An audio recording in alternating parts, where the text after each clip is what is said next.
Hello guys, welcome back to the channel. Myself Vinesh Kumar.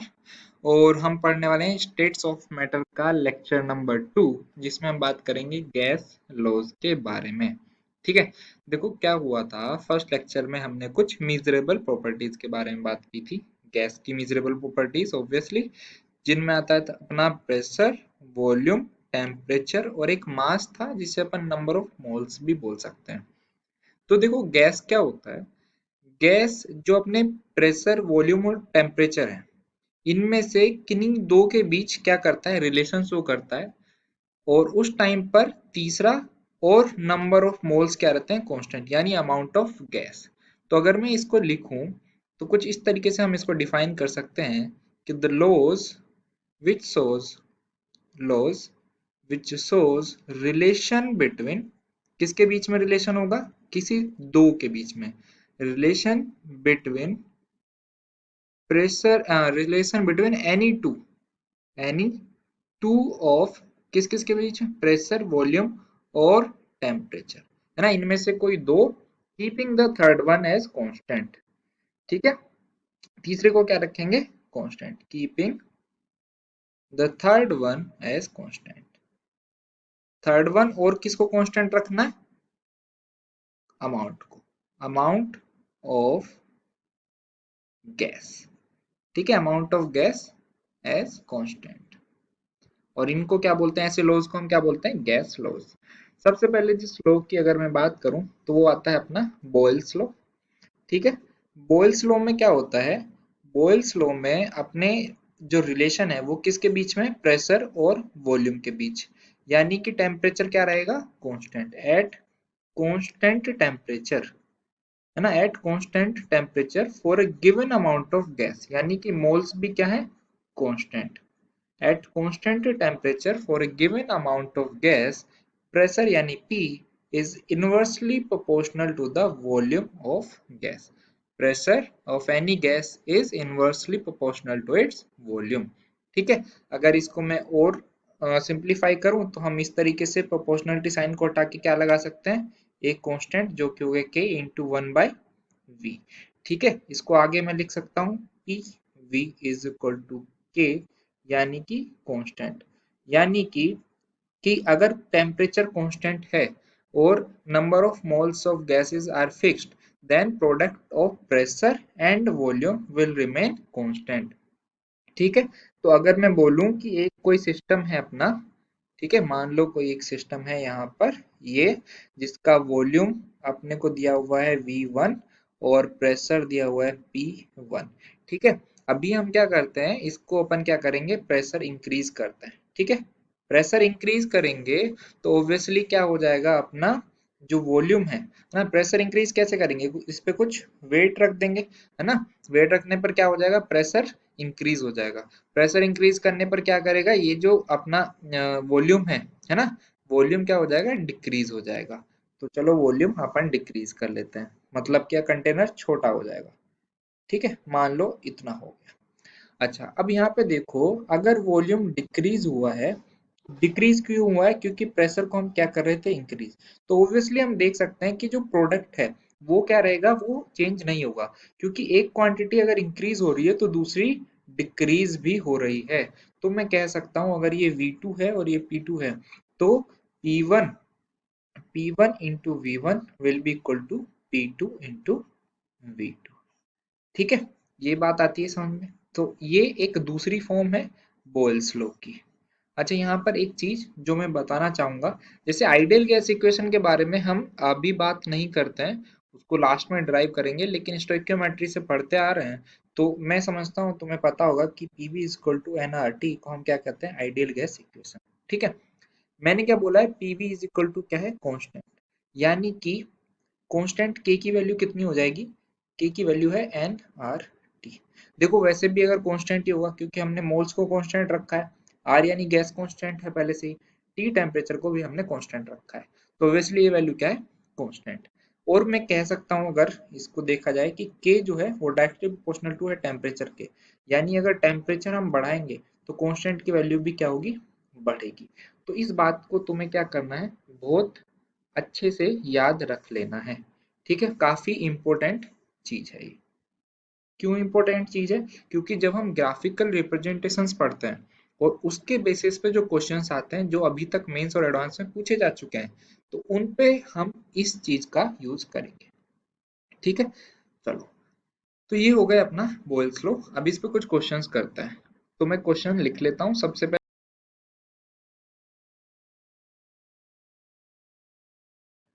तो question है अपना कि pressure of A gas confined in a cylinder of volume 10 litre is 2 atm। यानी कि एक gas को क्या रखा हुआ है, एक सिलेंडर में रखा हुआ है। ठीक, गैस को कहाँ रखा हुआ है, सिलेंडर में। सिलेंडर का वॉल्यूम दिया हुआ है, वॉल्यूम ऑफ सिलेंडर, मैं इसको V1 ले लेता हूँ, 10 लीटर्स। ठीक है, साथ ही साथ उस टाइम पर प्रेशर दिया हुआ है P1 इज इक्वल टू कितना है, 2 atm। और बोला गया है कि अगर हम प्रेशर को 50% से इंक्रीज कर देते हैं तो वॉल्यूम कितना होगा।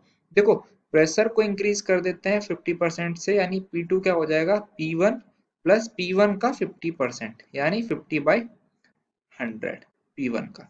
यानी कि ये हो गया 2 प्लस 2 इंटू 50/100। ये कितना हो जाएगा, 50 2 100, 2 और ये हो गया 1, तो हो गया 2 प्लस 1, यानी अपनी P2 की वैल्यू आ गई 3। ठीक है, तो V2 अपने को जो फाइंड आउट करना है। देखो, ऐसा टेम्परेचर के बारे में कुछ कहानी नहीं दी गई है, लेकिन अपने को पता है कि इसमें क्या करना है, अपने को टेम्परेचर को कांस्टेंट रखना है। तो हम बॉयल्स लॉ लगा सकते हैं, तो बोलेंगे according to Boyle's law. According to Boyle's law क्या हो जाएगा, P1 V1 is equal to P2 V2।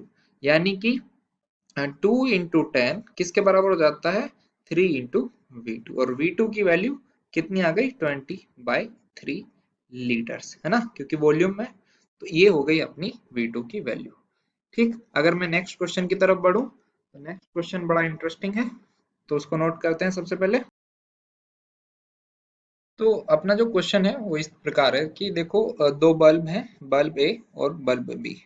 ठीक है, दोनों को जोड़ा गया है। बीच में अपना क्या लगा रखा है, स्टॉप कॉक, है ना। स्टॉप कॉक यानी कि इधर से चीजें इधर बिल्कुल नहीं जाएंगे, बल्ब ए से बल्ब बी में चीजें नहीं जाएंगी। बल्ब ए की कंडीशन दी हुई है कि प्रेशर यहाँ पर क्या है, 5 atm है, वॉल्यूम 10 लीटर है। और बल्ब बी में अपना वॉल्यूम दिया हुआ है 15 लीटर। तो ये कह रहे हैं कि what will be the final pressure if stopcock is removed. अब बोल रहे हैं कि देखो कि अपन ने क्या करा, स्टॉप कोक को हटा दिया है ना। जब अपन स्टॉप कोक को हटा देंगे तो क्या होगा, चीजें जो हैं, जो गैसेस क्या करेंगी, इक्विलिब्रियम मेंटेन करने की कोशिश करेंगी, है ना। तो क्या होगा, गैस हाई प्रेशर से लो प्रेशर की तरफ जाएगी और तब तक फ्लो होता रहेगा जब तक कि दोनों बल्ब में क्या ना हो जाए, जो प्रेशर है वो सेम ना हो जाए। ठीक है, तो देखो अपन क्या करते हैं, फर्स्ट P1 अपने को दिया हुआ है कितना, 5 atm। ठीक है, और V1 दिया हुआ है 10 लीटर। अब देखो V2 जो बल्ब बी का वॉल्यूम है, अभी तो वो खाली है, उसमें कितना है, 15 लीटर है। और ये बोल रहे हैं कि स्टॉप कोक को रिमूव कर दिया। तो क्या होगा, जो गैस है वो दोनों में बट जाएगी जब तक कि इक्विलिब्रियम मेंटेन नहीं हो जाता। तो अपने को P2 निकालना है।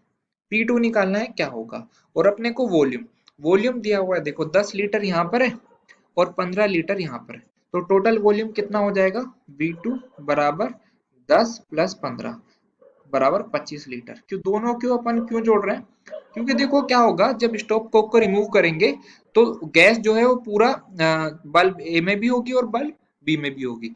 अब जो ये जो तुम्हें बीच में रोड दिख रही है, इसका जो वॉल्यूम है इसको नेग्लिजिबल लेके चल रहे हैं। ठीक है, इसके वॉल्यूम को अपन काउंट नहीं कर रहे हैं, तब ये सिचुएशन होगी। ठीक, वो जब गैस स्टॉप कोक को जैसे हटाएंगे, गैस दोनों बल्ब में भरेगी, इसलिए दोनों का वॉल्यूम लिया जा रहा है। तो टेम्परेचर अपने को कांस्टेंट ये एज्यूम करके चलना है। तो हम फिर से क्या करेंगे, बोयल्स लॉ अप्लाई करेंगे। ठीक है, बोयल्स लॉ के अकॉर्डिंग क्या होता है, P1 V1 is equal to P2 V2। P1 की वैल्यू कितनी दी हुई है, 5 इंटू 10। P2 अपने को फाइंड आउट करना है, V2 की वैल्यू अपने को पता नहीं लग गई, तो फिर ये हो गया तुम्हारा 2, है ना। काट देंगे, काटना तो आसान है। तो प्रेशर कितना आ गया, 2 एटमॉस्फेरिक।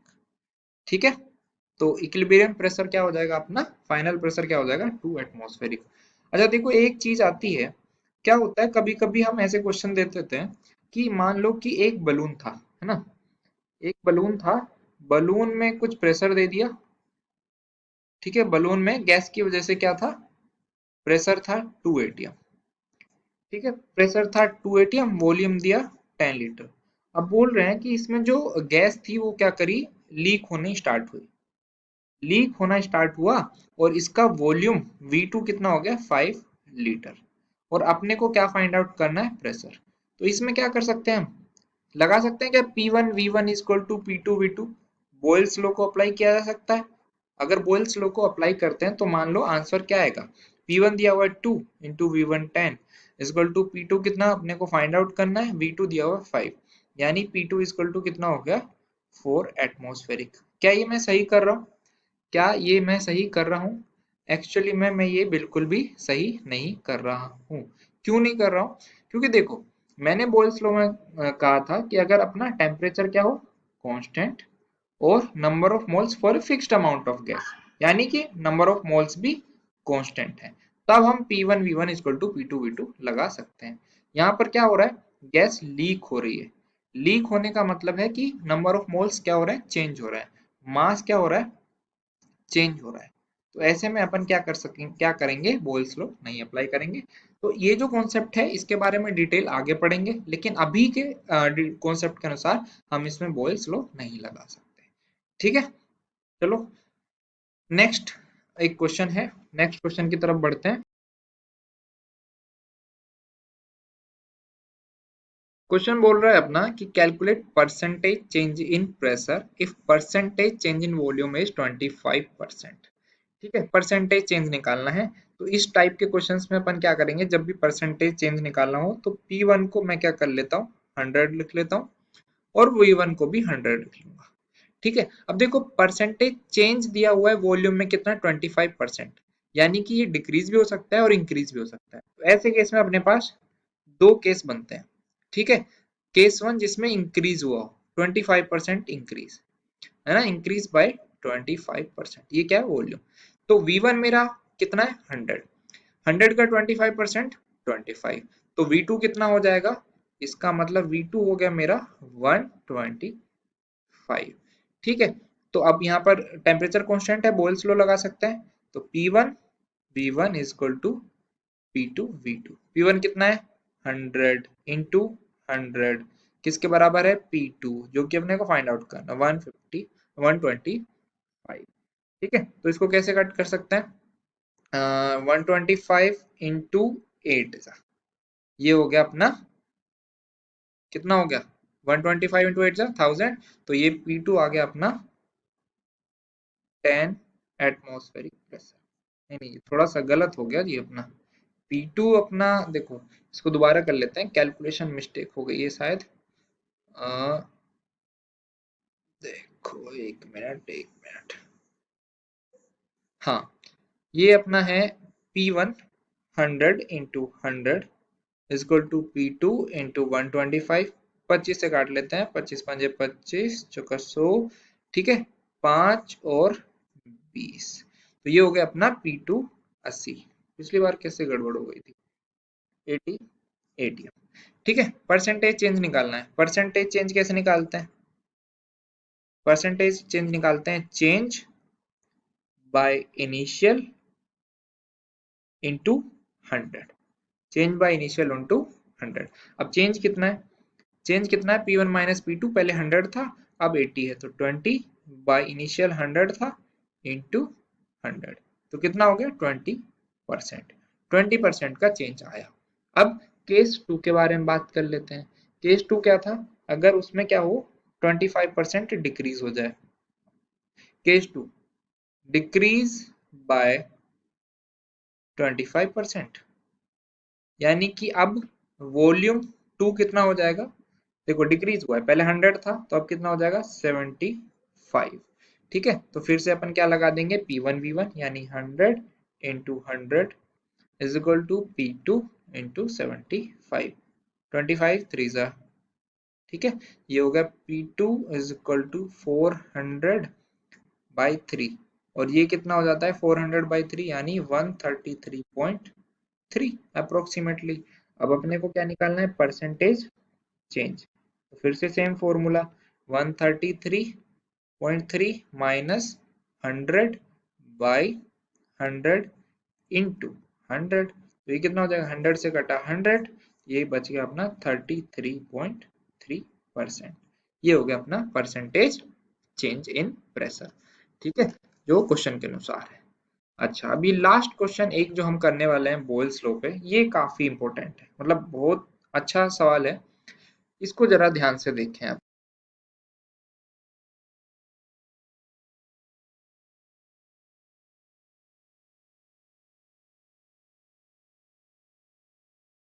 तो क्वेश्चन हमारा इस प्रकार है कि volume of A gas cylinder containing 10 marbles, हाँ एक सिलेंडर है जिसमें गैस है और उसमें क्या है साथ में 10 मार्बल्स हैं, और उसका प्रेशर दिया हुआ है सिलेंडर का 1 एटीएम और वॉल्यूम है 1 लीटर। तो मैं सबसे पहले एक सिलेंडर बना लेता हूँ। ठीक है, सिलेंडर कैसा हो जाएगा अपना, कुछ इस प्रकार से है मान लो।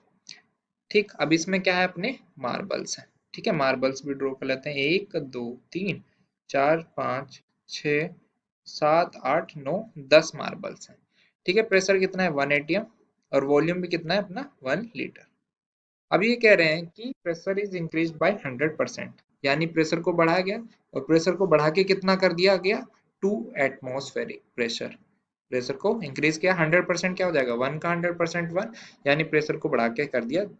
अब वॉल्यूम क्या हो जाएगा, वॉल्यूम ऑब्वियसली क्या हो जाएगा, डिक्रीज हो जाएगा। वॉल्यूम चलो डिक्रीज कर दिया, इतना मान लेते हैं। ठीक है, अब इसमें भी 10 मार्बल्स हैं अपने पास, 1 2 3 4 5 6 7 8 9 और 10। ठीक है, अब ये दिया हुआ है प्रेशर कितना हो गया P2 यानी 2 और V2 यानी अपना 625 ml।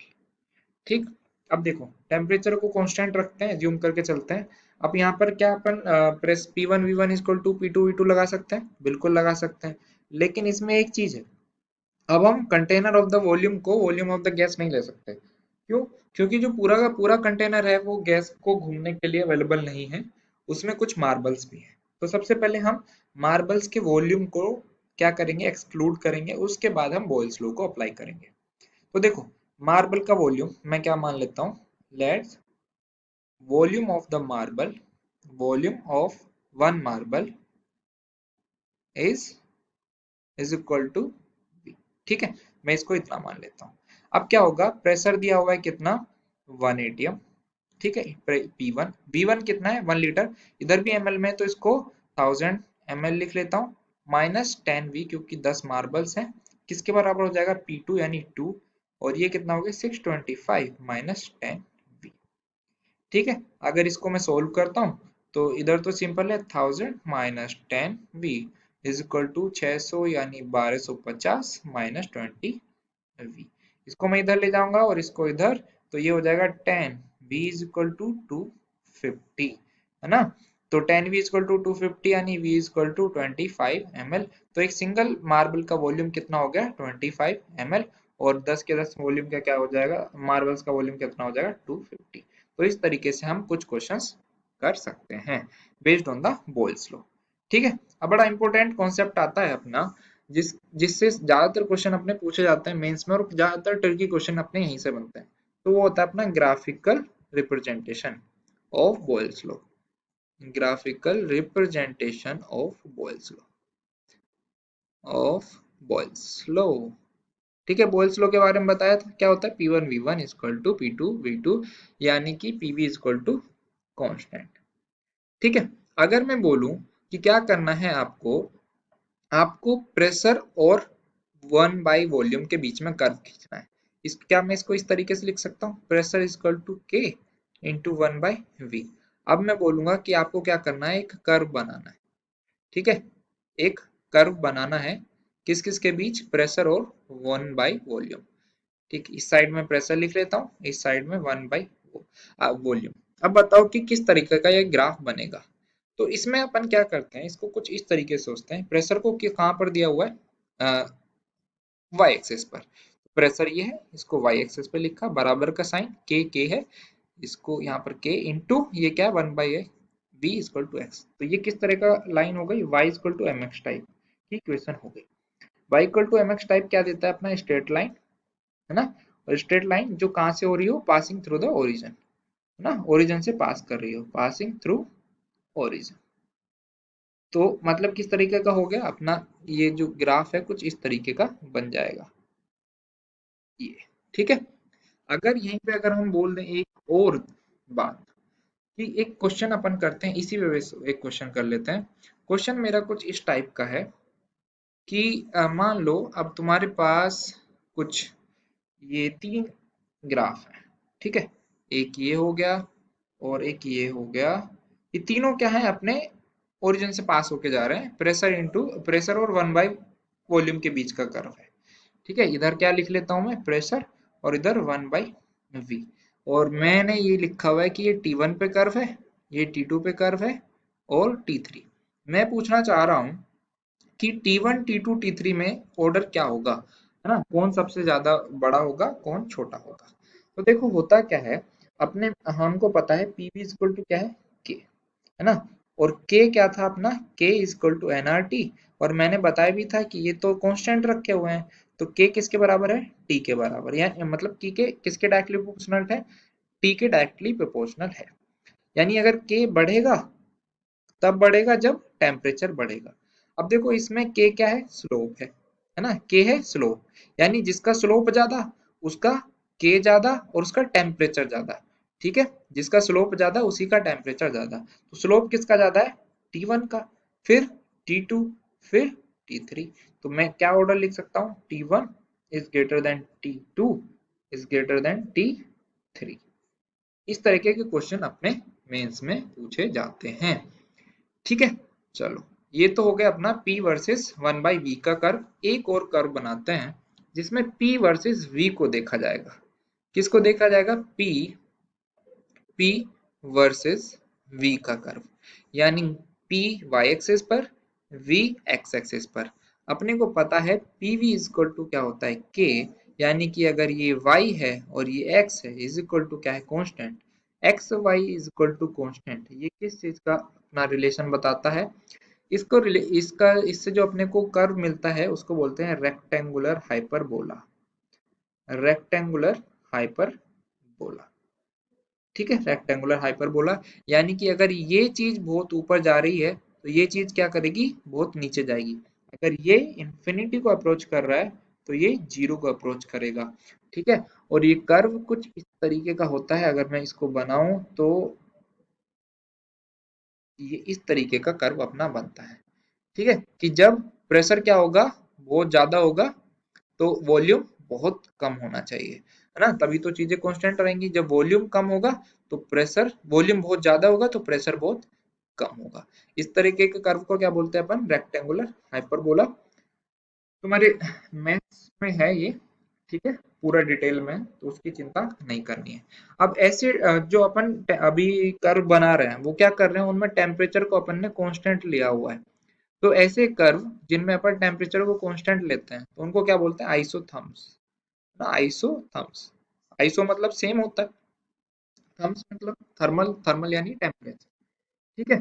अच्छा, अब इस पे जो है एक क्वेश्चन बढ़िया बनता है, चलो उसको सोल्व करते हैं। ग्राफ का क्वेश्चन है, तो ग्राफ का क्वेश्चन सोल्व करते हैं। ये हो गया अपना, देखो इसमें भी उसी टाइप का है कि देखो, ये मैं एक लाइन खींच लेता हूँ पहले। लाइन क्या, उस तरीके का कर्व बना लेता हूँ कि ये है तुम्हारा एक कर्व, ये है जो T1 टेम्परेचर पे है, ये T2 टेम्परेचर पर है, और ये T3 टेम्परेचर है। ठीक है, ये कहाँ पर है, T1, ये T2 और T3। किसके बीच का कर्व है, प्रेशर और वॉल्यूम के बीच का, है ना। उसी तरीके का अपना क्या होगा, रेक्टेंगुलर हाइपरबोला। तो अब अपने को बताना है तीनों के बीच में, T1, T2 और T3 के बीच में ऑर्डर बताना है, क्या ऑर्डर होगा, है ना, कौन सा सबसे बड़ा होगा, कौन सा सबसे छोटा होगा, ये अपने को बताना है। तो इस केस में अपन क्या करते हैं, देखो P V is equal to K. ठीक है, प्रेशर भी चेंज हो रहा है, वॉल्यूम भी चेंज हो रहा है, के कांस्टेंट है, के किस पे डिपेंड कर रहा है, टेम्परेचर पर। ठीक है, बात आती है समझ में।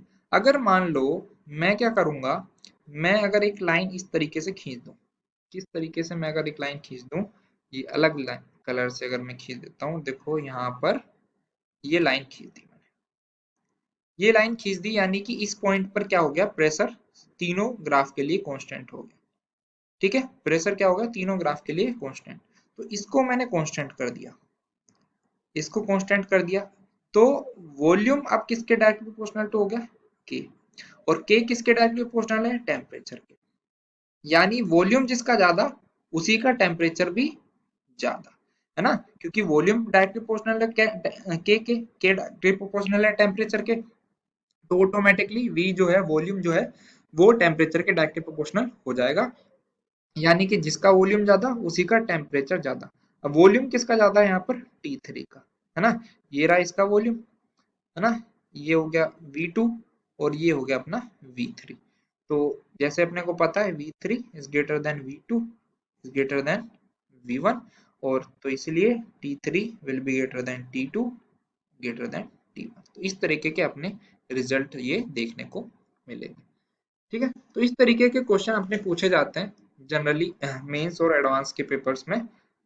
अब देखो एक और कर्व बच जाता है इसका, जो कि किसके बीच है, देखो इस तरीके से मैं बनाऊं अगर इसको, तो अगर वाई एक्सिस पे मैं ले लेता हूँ पी वी और एक्स एक्सिस पर वी ले लेता हूँ, तो मेरे को अब बताना है कि कर्व किस टाइप का होगा। अपने को पता है P V equal to constant होता है ना, पीवी इक्वल टू क्या है, कांस्टेंट, प्रोडक्ट ऑफ प्रेशर और वॉल्यूम क्या होगा, कांस्टेंट। तो ये क्या है पीवी, वी से कोई इफेक्ट पड़ रहा है उस पर, कुछ इफेक्ट नहीं पड़ेगा, क्योंकि वी अगर बढ़ रहा है तो प्रेशर ऑटोमेटिकली चेंज हो जाएगा। तो पीवी की वैल्यू तो हमेशा कांस्टेंट रहनी है। तो इसलिए ग्राफ किस तरीके का बनेगा अपना, इस तरीके का, यानी एक कांस्टेंट लाइन, पीवी के वैल्यू में कोई चेंज नहीं होगा। और अगर यहीं पे मैं v की जगह क्या ले लूं, v की जगह अगर मैं pv ले लेता हूं, जनरली इस तरीके का भी क्वेश्चन अपने को देखने को मिलता है कि pv वर्सेस p का ग्राफ कैसा होगा। तो एक स्ट्रेट लाइन होगी, है ना, कांस्टेंट होगा, ठीक है, स्लोप जीरो के साथ। अच्छा, एक और जो इंपॉर्टेंट कर्व है उसकी अगर मैं बात करता हूं, तो वो आ जाता है अपना कहां पर, वो ग्राफ है अपना log p versus log v का। तो इसको कैसे फाइंड आउट करेंगे, तो pv इज इक्वल टू अपना क्या था, k, pv is equal to k। अगर दोनों तरफ log ले लेता हूँ, तो log of pv is equal to क्या हो जाएगा, log ऑफ k, है ना। log ऑफ ab क्या होता है, log of a plus log of b is equal to log k, के। ठीक, अगर मैं इसको लिख दूं कि log p किसके बराबर है, minus of log v plus log k, इसके बराबर है। अगर अच्छा इसे देखो, ये क्या है y इक्वल टू माइनस, ये क्या है x प्लस कांस्टेंट यानी c, तो क्या हो गया y equal to minus of mx plus c, यानी कि ये y equal to mx plus c, है ना। स्लोप क्या है, -1, स्लोप क्या है, नेगेटिव, स्लोप है नेगेटिव, नेगेटिव स्लोप है, इसका मतलब लाइन किस तरीके की होगी, लाइन नीचे की तरफ फेस कर रही होगी। यानी कि अगर मैं यहाँ से क्या करूंगा, इंटरसेप्ट, देखो ये सी क्या होता है, वाई एक्सिस पर इंटरसेप्ट, ये क्या है, पॉजिटिव। तो ग्राफ अपना किस तरीके का बन जाएगा, नेगेटिव स्लोप है, यानी नीचे की तरफ इस तरह का ग्राफ बनेगा। ठीक है, अगर पॉजिटिव स्लोप होता, अगर मान लो पॉजिटिव स्लोप होता तो ग्राफ कुछ इस तरीके का बनता अपना, ये यहाँ पर, ठीक है, इस तरीके का, अगर स्लोप क्या है, ग्रेटर देन जीरो, ये स्लोप क्या है यहाँ पर, -1। ठीक है, समझ में आती है बात। चलो, तो ये हो गई अपने बोयल्स लॉ के ऊपर बात, और जिसमें हमने क्या करी, कुछ एग्जांपल्स करें। ठीक है, एग्जांपल्स करने के बाद अपन ने ग्राफ्स पढ़े, जो कि काफी ज्यादा इंपॉर्टेंट है। ठीक है, तो इस वीडियो में हम इतना ही रखते हैं, बॉयल्स लॉ तक पढ़ेंगे। अगला जब लेक्चर रिकॉर्ड करेंगे उसमें क्या चलेगा, चार्ल्स लॉ और गैल-शॉर्ट लॉ दोनों को साथ में कंप्लीट करने की कोशिश करी जाएगी। ठीक है, अगर कॉन्सेप्ट अच्छा लगा हो, वीडियो अच्छी लगी हो, तो लाइक कर देना और चैनल को सब्सक्राइब जरूर कर देना अगर नहीं किया है अभी तक तो। ठीक है, थैंक यू फॉर वॉचिंग।